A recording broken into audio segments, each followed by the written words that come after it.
Okay, ladies and gentlemen, Wrestler Weekly Conversations is back for season two. You can catch us on Facebook, Instagram, and Twitter at Wrestler Weekly. And we have a great first guest of honor that we are excited to have. So, for those of you who caught the clue and you Ring of Honor fans out there, Ring of Honor ambassador Cary Silkin is here with us to join us to start off season two. So, Cary, thanks for coming on and hanging out with us for a little bit.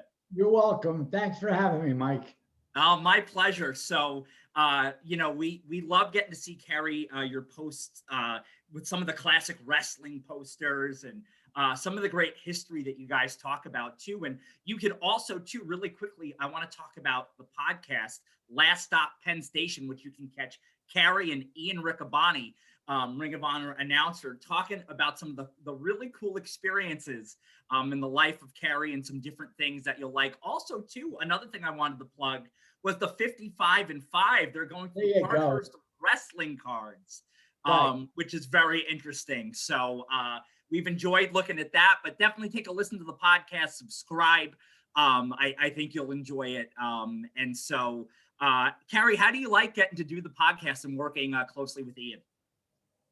Ian's amazing because he's almost half my age and he has incredible knowledge. You want to use the term pop culture. Yeah. He's got really good pop culture knowledge. I could refer to wrestling and rock and roll stuff, from my era.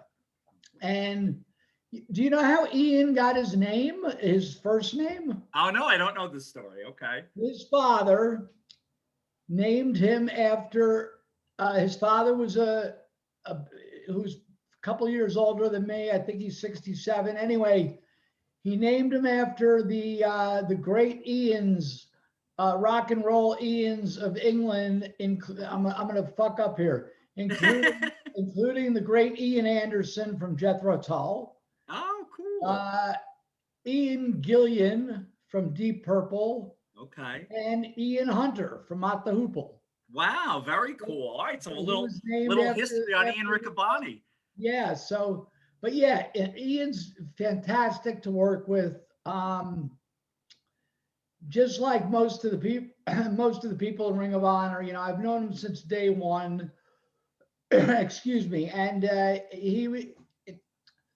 I was sort of bugging him to do it, or I wasn't sure about doing it. And simultaneous with the podcast, my cousin, Mike, let me ask you, how old are you?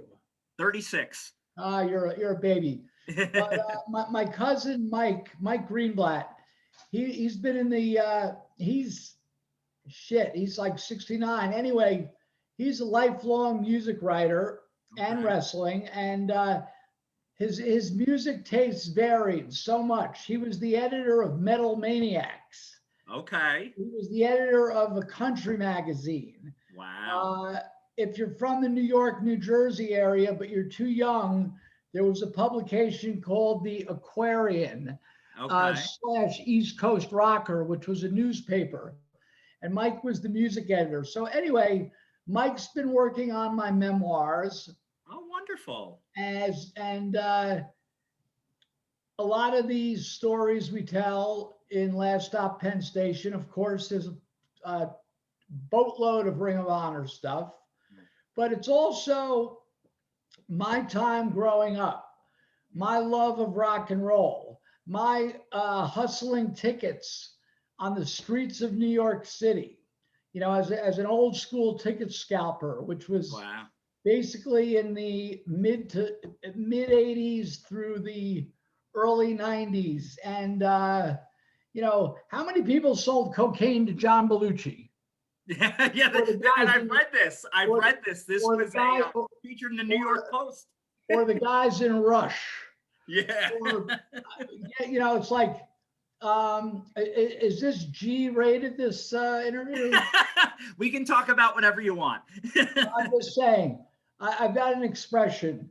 A male groupie's all right, it's not politically correct, but a male groupie's, you know what, was cocaine.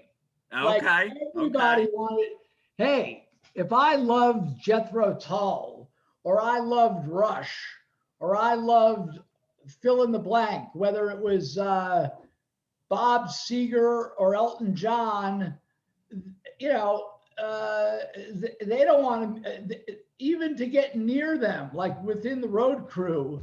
The only way to do it was cocaine. But Yeah. that's so there's a lot of those stories, tons of old school wrestling stuff, and as well as Ring of Honor right up to the current day, you know, because Ring of Honor is still alive and well. And Yes. all of that is on Last Stop Penn Station, and hopefully we'll make it to the shelves of, if there's any shelves left of the bookstores. Yeah.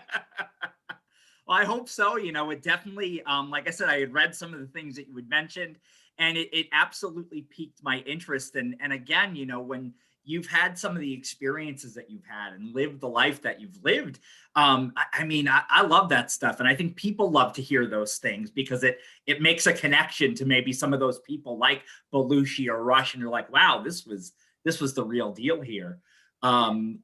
Yeah.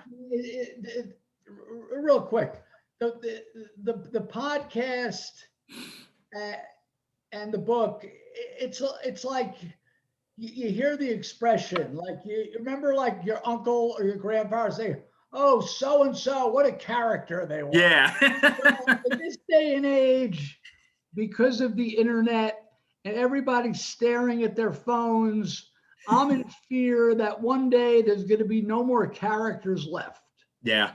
So I want to tell these stories because there's one of my I don't know, mentor is a word, but one of my big influences in wrestling, because I got to know him, is Bushwhacker Luke and Dutch Mantel. Okay. And Dutch would say, "Cary, if I don't tell these stories are going to die when I die." And he's right.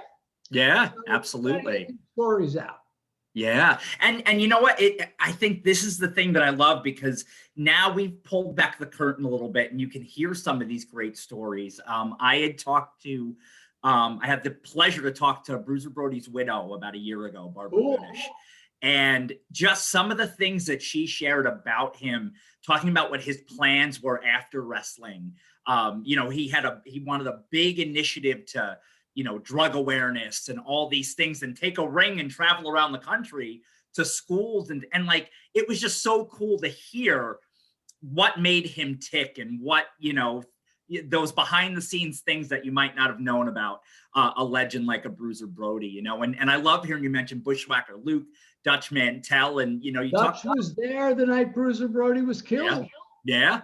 Yeah. And again, he's a great listen to. Like, Dutch Mantel is one of those guys that you could listen to, you know, for quite some time. But, you know, even like you mentioned Bushwhacker Luke, you have a generation of fans that will maybe just know him as a bushwhacker, but they were such an accomplished team even before, I mean, way before their WWE run. Luke started wrestling when he was like 17 or 18 in New Zealand. And we're talking like 1964. Yeah. And he was telling me when he started, you ever see those old videos of from England? What the hell was it called? Like the World of Sport? World of Sports, thank you. Yeah. Uh-huh. They would have the round system. Yeah. Well, in the mid 60s in New Zealand, if in the ring at pro wrestling, Luke told me, mate, if you threw a punch, the police would come to the ring to stop the match. Oh my goodness. Yeah, but yeah. So yeah, look, I mean, so Luke's career has spanned from 64 to current, you know. Yeah. And yeah. He's a Ring of Honor alumnus also. Yes. And you guys have had so many great names come through Ring of Honor over the years. I can remember seeing Bobby Heenan involved, Ricky Steamboat, Mick Foley, so many different guys who've come in. And Cary, you've gotten to see, as the roster has evolved, so many people who either cut their teeth in Ring of Honor or had built a name in Ring of Honor. And I look at the roster now and I see so much brightness and goodness on this current roster. The Pure tournament, which just recently happened, was some of the best professional wrestling that you'll ever see anywhere. You know, guys, guys like Jonathan Gresham, Pure Honor, the Pure champion, Tracy Williams. Yes. Who am I leaving out here? Flip Gordon, right? You had Wheeler Yuta in the tournament. You know, Josh Woods, all these guys. Right. You know, right, and and Dalton Castle, and like the current Ring of Honor roster with with our champion Roosh and guys like Brody King and Ring of Honor originals, the Briscoes. Yeah. Not to mention Shane Taylor. Yeah. Not to mention Jay Lethal. Another basically a Ring of Honor, close to a Ring of Honor original. Yes. And I'm leaving a boatload of names out, but Kenny King and just it's a great roster, and Ring of Honor's alive and well.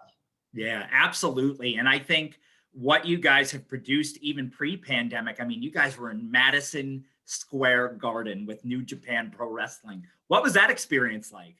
Well, considering that was the first big wrestling show I ever went to, I begged, I was brought up in North Jersey, so it was like about 45 minutes to the city. Okay. And back in the early 70s, well, prior to that, they had, you know what a blue law is? No. Yeah, you do. A blue law is like, oh, they don't sell liquor on Sundays. Oh, yeah. Okay, well, yes. The New York State Athletic Commission had blue laws, and one of them was, as far as wrestling, no mass wrestlers. Yes. No, that's why you didn't see the Destroyer. Yeah. Or Emil Ramascaris till later. Right.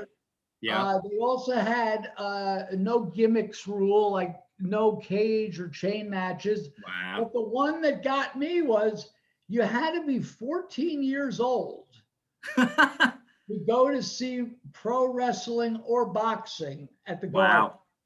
So I begged my dad for my 14th birthday. And my father was a sports fan, but he didn't like wrestling. Yeah.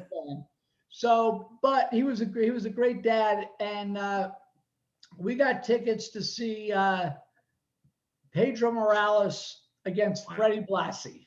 Wow. And it was basically, it might have been, it was either on my birthday or the day after. Anyway, at that stage of my wrestling fandom, I loved the bad guys. So when we went to the Garden, which in 1971 was primarily a Latino crowd. Yeah.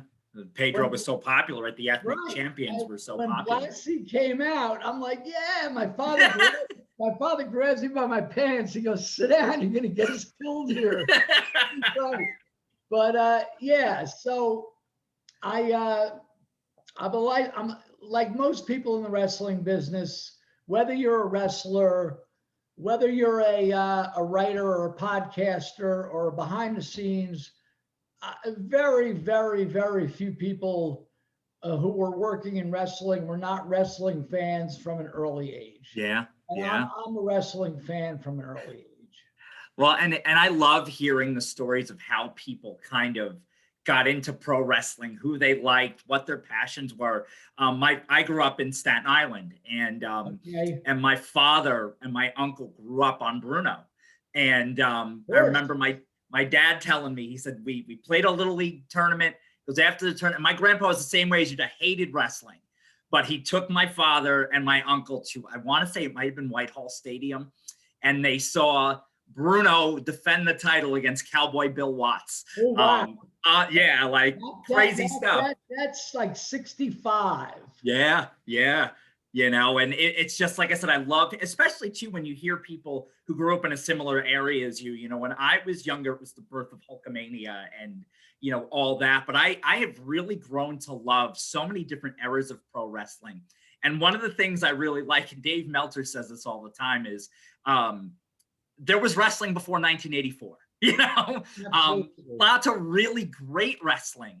And we just had, with the passing of Bobby Davis, the manager of champions. No one knows, you know, just Mike, just the fact that you know who he is, I tip my hat to that. Thank you. There's a name that has been lost to time.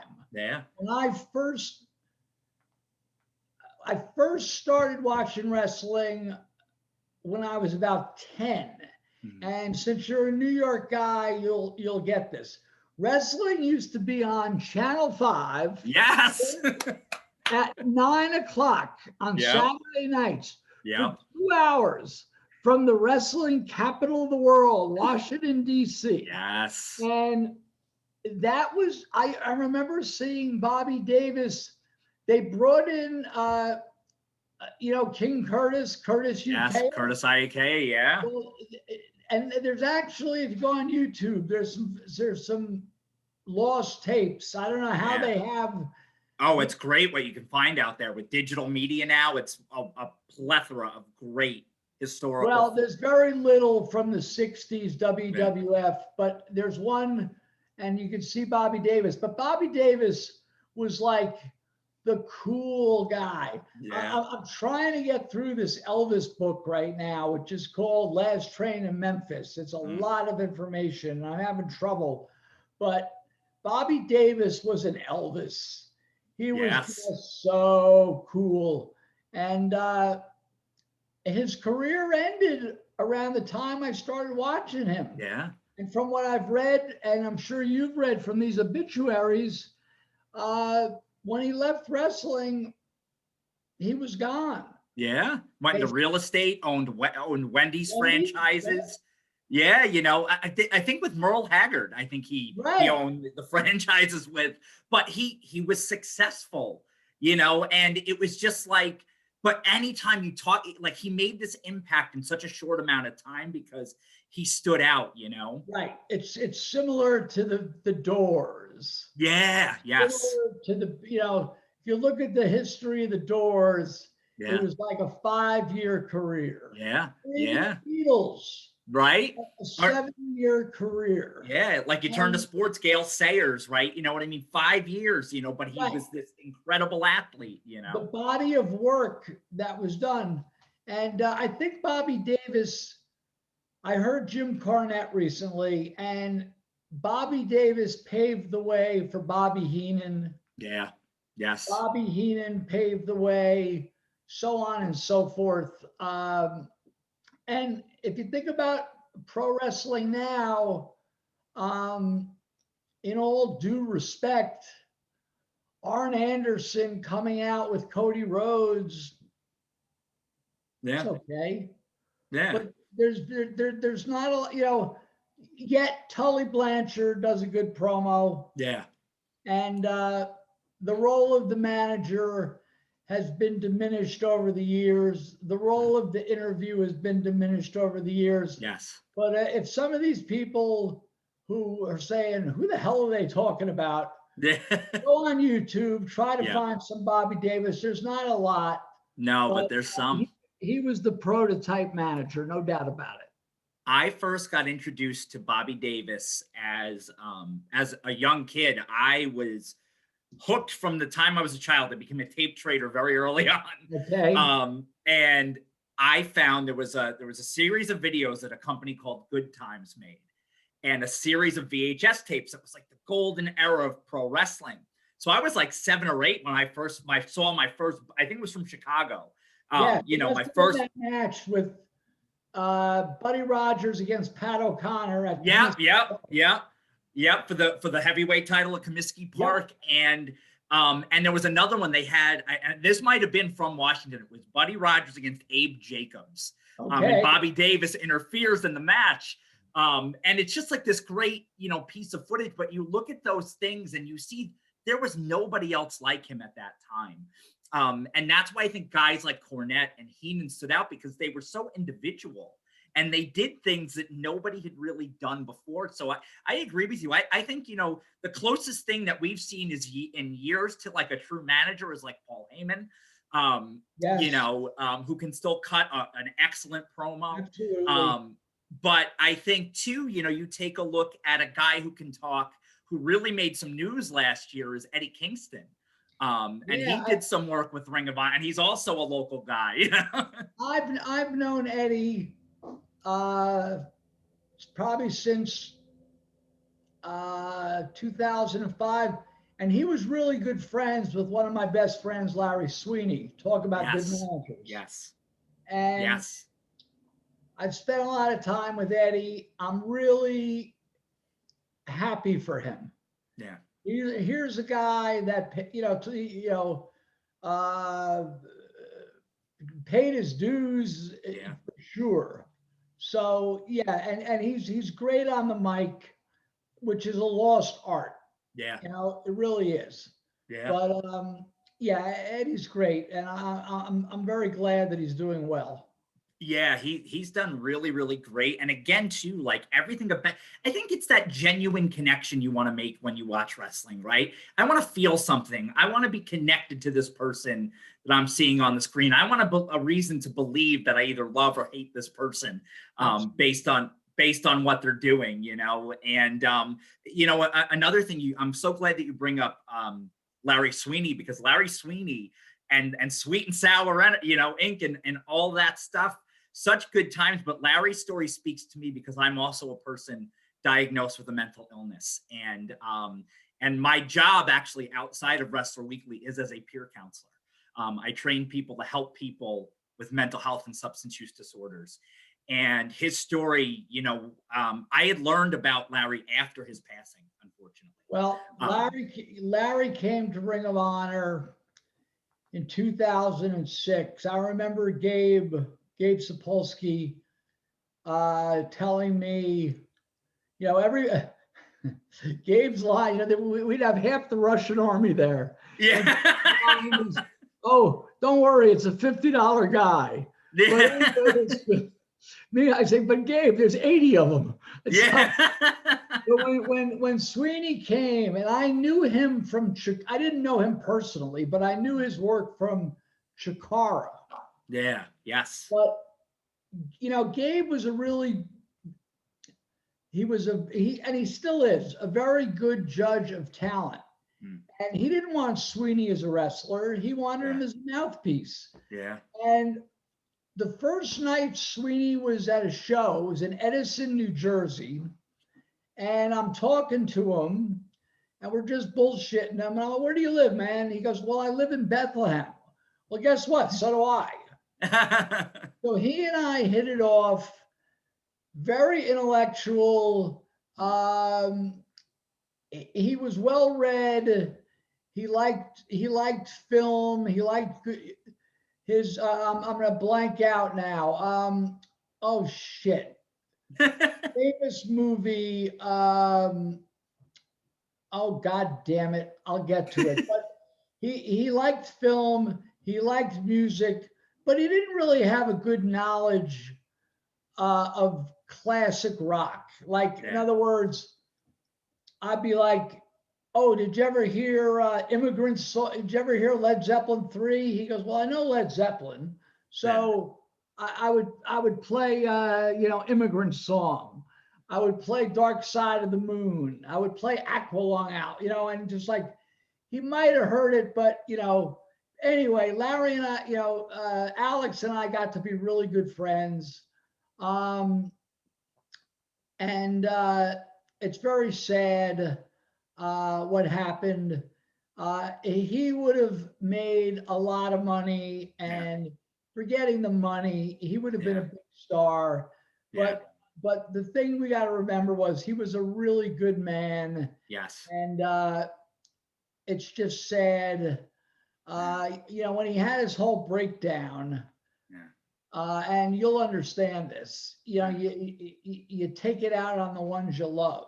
Yeah. Yes. And you know, he said some really bad, you know, and there, if you go to Last Stop Penn Station, there's a full Larry Sweeney episode with quotes from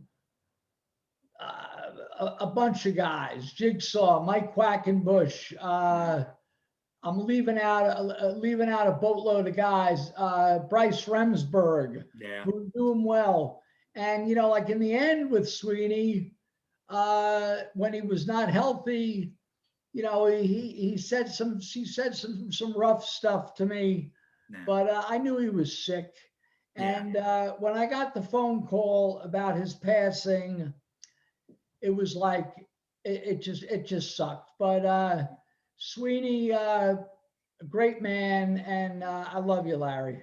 Yeah, he had a great look. I mean, just his whole presence was great, the pink and the purple, and you know, just and he could, like, he was good in the ring. Like, you know, to me, he was. You talk about right managers, right? Bobby Davis taking some bumps back in the day. You know, Meltzer just wrote about that. He wrote a great piece on him. But you look at right, Heenan could go. You know what I mean? Cornette would mix it up every now and again. You know what I mean? But you had guys that could really go. You know, Bobby Heenan could have been a very successful wrestler had he, you know, had he stayed with that. You know, he was so good. Absolutely. Did you get to work with Bobby when he was when he did? I think he did a show or two with Ring of Honor. Oh yeah. We brought Bobby Heenan in. The original intention was for him to do some interviews, and we knew, and at the same time we had fostered a relationship with Jim Cornette. Yes. So who's better to interview Bobby Heenan than Jim, right? Yeah. Oh yeah. So, and he was going to be on some shows. Well, I'll never forget the first night prior to, there was a show at the Rexplex in Elizabeth, and Jim interviewed Bobby, and Gabe was there just hanging out, and the guy working the camera. And the next day was the show at the Rexplex. So the shoot interview is over. It's about 6 p.m. Now I only got like an hour ride home. Gabe wants to go back home, get ready for the next day. So I'm hanging. Heenan says to, oh, you guys want to get a couple of drinks? Like, yeah, sure. So we go downstairs to the lounge at the Sheraton Airport, whatever. And I'm sitting with Bobby Heenan here, and Cornette here. Wow. Now, even though they both met up at Raw, yes, they really didn't know each other. Like that was just like a quick, it was a quickie. One time kind of thing. So, yeah. We're hanging out, and we're you know, I'm listening to these stories. I'm like, taking it all in. Right. And so Bobby Heenan says, I got to take a leak. Right. So he leaves to go to the bathroom. Well, I turn over to Cornette, who I knew a little better. You know, I was still, to use one of Jim's words, I was still gobsmacked to just be with Cornette. Yeah. And I'm turning to Cornette and smacking him on the leg. I go, Jim, it's cool enough to be with you. Nice. Bobby Heenan, and you know, Jim says, he goes, I know. Yeah, that was great. And then Bobby stayed around. There was a show we did in Boston with Bobby, and Homicide, I believe, used some inappropriate. Now, Bobby was far from a prude. Yeah. But Homicide used some inappropriate language. And Bobby Heenan in the back says to me and Gabe, I'm not going out there. This is what in other words, you don't use 4-letter words in front of kids. Yeah. So he was old school in that regard. But what a nice man. Yeah. And you know, Mike, I claim, I'm going to stick to it. I'm the only promoter in the history of wrestling that never had a blowout with Jim Cornette. Yeah. I had a blowout after I sold Ring of Honor, but that's Yeah. another story. But Yeah. Jim and I got along great, and talk about some deep wrestling knowledge. God. Oh yeah. And he said, which I thought was great because a lot of oh, Jim's to this or he's to that. But he made a great point. He said, people always say, oh, well, it's just wrestling. He's like, yes, he goes, I have made my life with wrestling. And yes, I'm passionate about it. And I how could you hate a guy? You know what I mean? Like, this is his passion. This is what he has spent his life doing. And I enjoy Cornette. So do I. And his reviews of NXT and AEW, he knows how to get ratings. Let's put it that way. Yeah, absolutely, absolutely. And you know what? Who can blame him? And you know what? It is what it is. And I think, like I said, I think the future's bright. But I think we need the Jim Cornettes. We need all these guys because listen, it's got to be fun. It's got to be interesting, and it's great conversation. It really is. And I love when he does like the question and answer, and he starts telling the stories a little bit, and talking about. I think they did one where they talked about a guy who had like stinky heat, so to speak. There's this squash match with the Midnight Express, and this guy must have really stunk bad, or like he was sticky, or you see Eaton going like this, on his hands.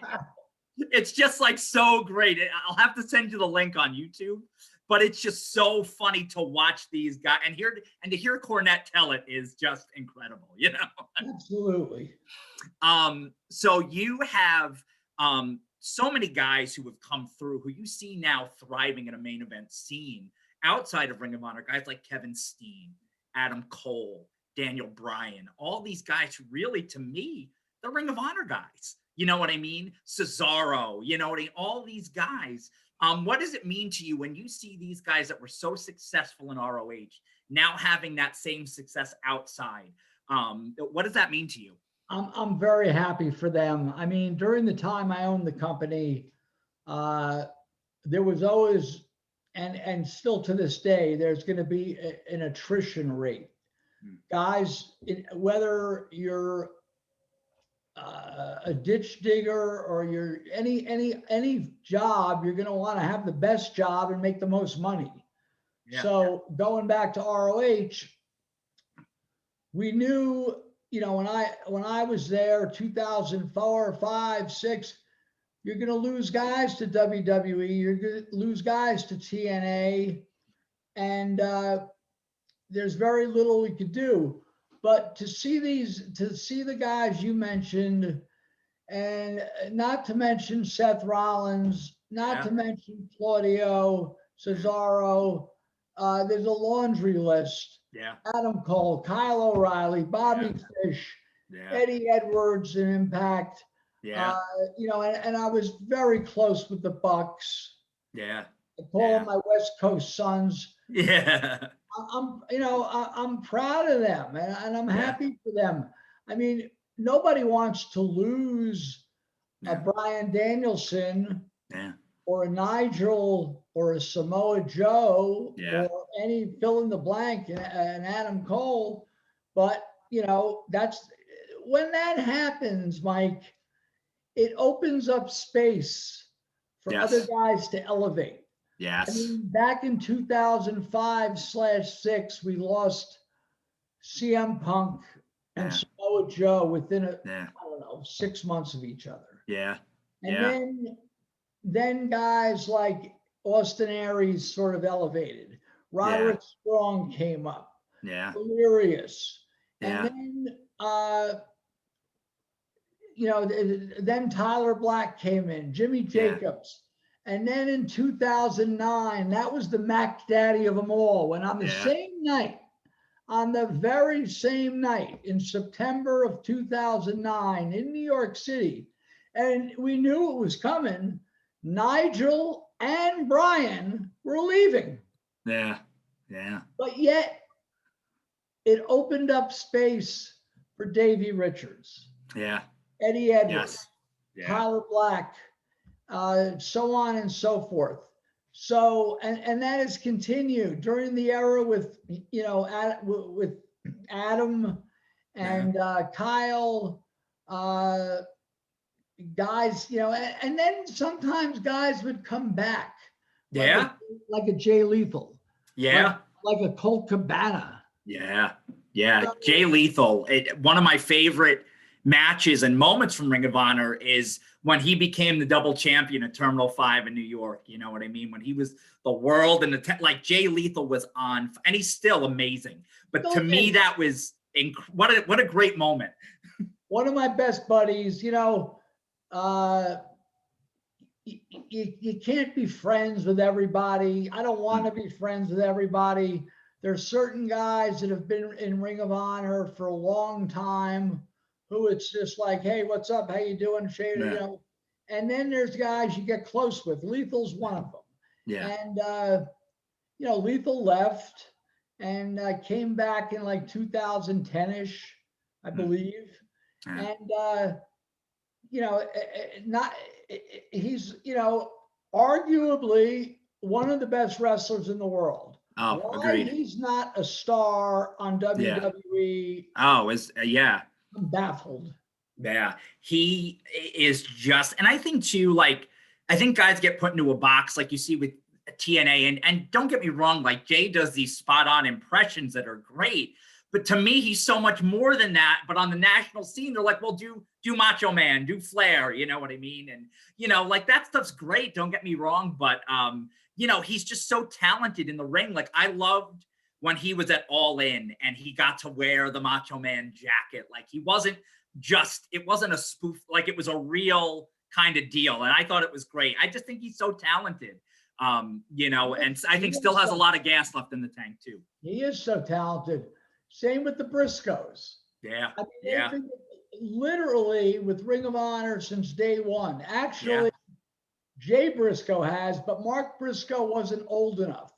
Okay. 17, but they've, they're like the Mickey Mantle, they're like the Lou Gehrig and Babe Ruth of Ring of Honor. Yeah.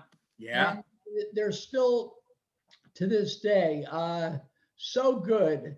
And we have that current Ring of Honor. You're jogging my brain, but like we have Bandito, we have Dragon, we have Roosh. Oh, it's unbelievable. PCO. I love PCO. Love PCO. Castle. I mean, some good talent. Yeah, and it's such a wide array of talent, and I think even with guys like Mike Bennett just coming back, right? Matt Taven has been a continuous. How can I leave Matt Taven out? Thank you. Yeah, I just and Vincent and Bateman and all these guys who are coming up. This really is a new era of Ring of Honor wrestling, and it's been great. And I think fans have a lot of good wrestling to look forward to in 2021, especially like I love the addition, the reimagination of the pure division, potentially, right? The women coming, the women's championship. So lots of good things. There's spoiler alert. You're going to be seeing some very interesting women's wrestling coming up in 2021. All right. As you mentioned, and I left out at the risk of being lambasted, the whole Taven, Bennett, Vinny trilogy or whatever. It's more than that.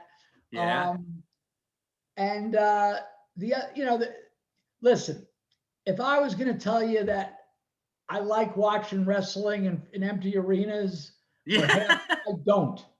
Yeah. But considering bad circumstances, I think Ring of Honor has done, we had between March and August, we had a break. Yeah. And coming back with the pure title, and it had that, I don't know, true sports feel. Yeah, it really did. I would listen to these I haven't been to any of these tapings because I don't want to stay in a hotel room for 4 days quarantine. Yeah, I don't blame you. Yeah. But anyway, these if you want to call them promo packages, bios, really interesting. Like I mean, for example, Brody King. I know him. I've hung out with him. We've gambled in Las Vegas and we've bullshitted, but somehow I didn't know that he didn't start wrestling till he was 27, and he was in like these uh I don't even know if metal bands is the right category. Yeah. These hardcore bands. Yeah. Yeah. And I didn't know that until I saw the packages Yeah. that were being put out by ROH.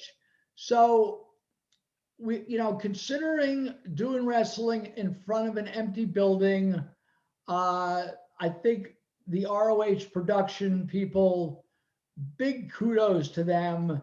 Yeah. And just the way it's been presented, uh, talk about making good of a bad situation. Absolutely.